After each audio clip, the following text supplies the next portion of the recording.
ሰላም ጤና ይስጥልን የተወደዳችሁ ተመልካቾቻችን የግንቦት 4 2018 የዜና ላፍታ የመረጃ ሰዓታችን ተጀምሯል።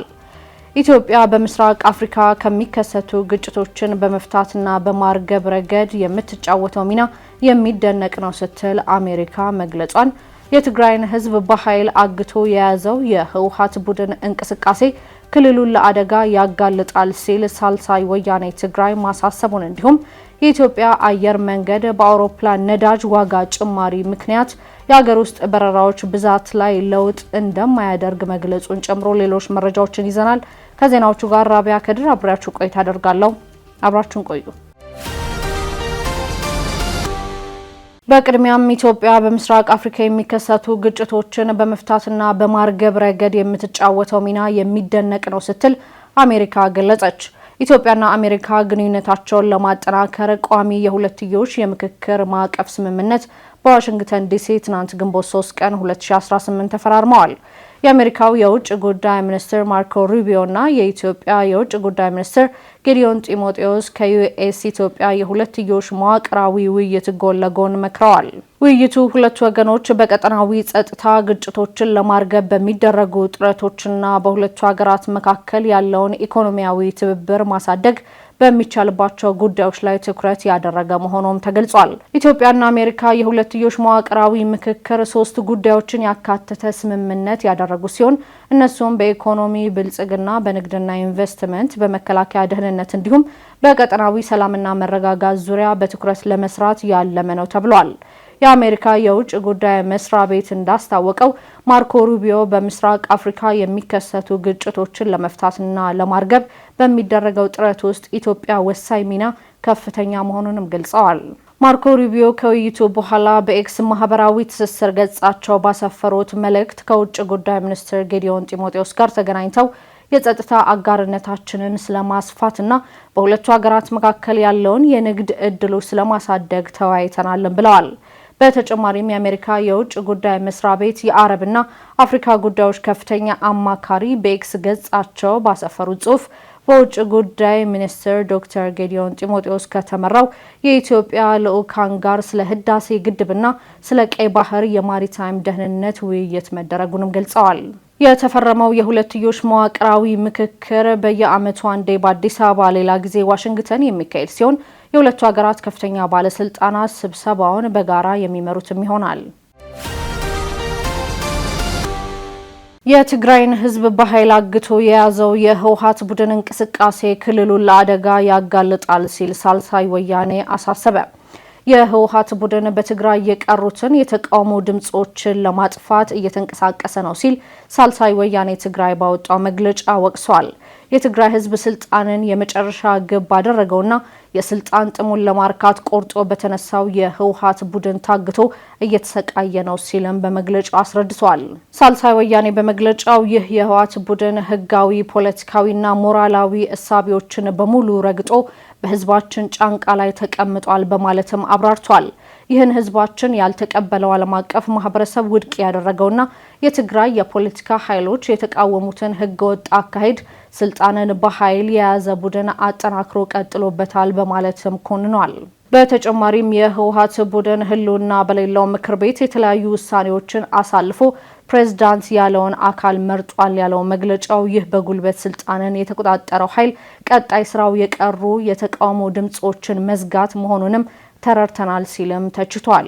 ቀድሞውንም አማራጭ ሀሳብ ያላቸውን ፓርቲዎች ድምጽ ያፈነ ኃይል አሁን ደግሞ ሙሉ ለሙሉ አማራጭ ሀሳብ ያላቸውን ድርጅቶችና ግለሰቦች የመሰማት እድል ይዘጋል ሲልም ስጋቱን ገልጿል። ይህ እኩይ ተግባር ትግራይ ለአደጋ እንደሚያጋልጥ አንስቶ አካሄዱ የትግራይን ጥፋት የሚያፋጥን መሆኑ ልብ ሊባል ይገባል ሲል አጽንኦት ሰጥቶም አሳስቧል። የትግራይ ህዝብ ህልውናና ጥቅም የሚረጋገጠው በዋናነት በትግራይ ህዝብ እንዲሁም ለትግራይ ጥቅም እየታገለ በሚገኙ ፓርቲዎች መሆኑን እንደሚያምንም ፓርቲው አስታውቋል። በመሆኑም የትግራይ ጉዳይ የሚመለከታቸው ኃይሎች ህዝቡን ከተደገሰለት የጥፋት አደጋ ለማዳን ኃላፊነት ወስደው መስራት እንደሚገባቸው የሚያመለክት ልዩ ክስተት መፈጠሩን በማመን ሊታገሉ እንደሚገባም አሳስቧል። የኢትዮጵያ አየር መንገድ በአውሮፕላን ነዳጅ ዋጋ ጭማሪ ምክንያት የሀገር ውስጥ በረራዎች ብዛት ላይ ለውጥ እንደማያደርግ ገለጸ። የኢትዮጵያ አየር መንገድ በኢራን ጦርነት ምክንያት በተፈጠረው የነዳጅ አቅርቦት መስተጓጎልና የአውሮፕላን ነዳጅ ዋጋ ጭማሪ ምክንያት የሀገር ውስጥ በረራዎች ብዛት ላይ ለውጥ የማድረግ እቅድ እንደሌለው አስታውቋል። ወደ 3ኛ ወር እየተጓዘ ያለው የኢራን ጦርነት የነዳጅ ዋጋ በከፍተኛ መጠን እንዲጨምር ያደረገ ሲሆን ጦርነቱ ከተነሳ ወዲህ ኢትዮጵያ ውስጥ 3 ጊዜ የነዳጅ ዋጋ ጭማሪ ተግባራዊም ሆኗል። ከሳምንት በፊት ይፋ የተደረገው አዲስ የዋጋ ተመን የአውሮፕላን ነዳጅ ዋጋ ከእጥፍ በላይ በመጨመር የ1 ሊትር የአውሮፕላን ነዳጅ ዋጋ 169 ብር ጭማሪ ተደርጎበት 319 ብር ከ67 ሳንቲም መግባቱም ይታወሳል። የታየውን የነዳጅ ጭማሪ ተከትሎ ታዲያ አየር መንገዱ ወጪውን ለመቀነስ የአጭር ርቀትና የሀገር ውስጥ በረራዎችን የመቀነስ ወይም የማጠፍ እቅድ እንዳለው የሚገልጽ መረጃም ተሰራጭቶ ነበር። በዚህ ጉዳይ የኢትዮጵያ አየር መንገድ የንግድ ዘርፍ ዋና ኃላፊ ለማ ያዴቻና በነዳጅ እጥረት ምክንያት የምንቀንሰው በረራ የለም እንዲያውም እያስፋፋን ነው ሲሉ ለቢቢሲ ተናግረዋል። ከአንድ ወር ባነሰ ጊዜ ውስጥም ደብረ ማርቆስ፣ ነገሌ ቦረና፣ ሚዛን አማንና ጎሬ መቶ አዲስ የአየር ውስጥ በረራ መዳረሻዎች እንደሚሆኑም ጠቁመዋል። የሀገር ውስጥ በረራዎች ብዛት ነዳጅ አይጠቀሙም፣ ለእኛም ኦፕሬሽን አነስተኛ ነው ሲሉም አክለዋል። የኢራን ጦርነት አሁን ባለው ሁኔታ ኢትዮጵያ አየር መንገድ ላይ ያደረሰው ተጽዕኖ ዓለም አቀፍ የአየር መንገዶች ላይ ከፈጠረው የተለየ አይደለም ያሉት አቶ ለማ አዲስ አበባ ላይ የነዳጅ እጥረት የለም፣ በቂ ክምችት አለንም ብለዋል። የዋጋ ጭማሪው ግን ተቋሙ አዲስ አበባን ጨምሮ በዓለም አቀፍ ደረጃ ነዳጅ ለማግኘት የሚያወጣውን ገንዘብ ከፍ እንዲል ትርፉ ደግሞ እንዲቀንስ ማድረጉንም አልሸሸጉም። እንደ ገበያው ሁኔታ እየተቋቋምን ነው ያለነው ያሉት አቶ ለማ ጦርነቱ ያስከተለባቸውን ተጽዕኖ ጊዜያዊ መሆናቸውንም ተናግረው የጉዳት መቀነሻ እቅድ ለማውጣት የሚያስችል ሁኔታ ውስጥ አይደለንም ነው ያሉት። ነገር ግን በየመስመሮቹ ላይ ጥቃቅን ጭማሪዎች አሉ። ጭማሪው ግን እጅግ በጣም አነስተኛ ነው። አሁን ያለው ተጽዕኖን ለመቀነስ ሳይሆን ትንሽ ጫናን ለማጋራት ነው ብለዋል።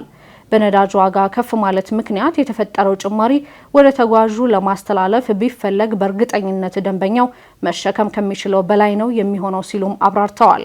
አቶ ለማ የሚቀጥሉት 1-2 ወራት አይተን ደግሞ የመጨረሻ ውሳኔ የምንሰጥ ይሆናል ማለታቸውንም ዘገባው አክሏል።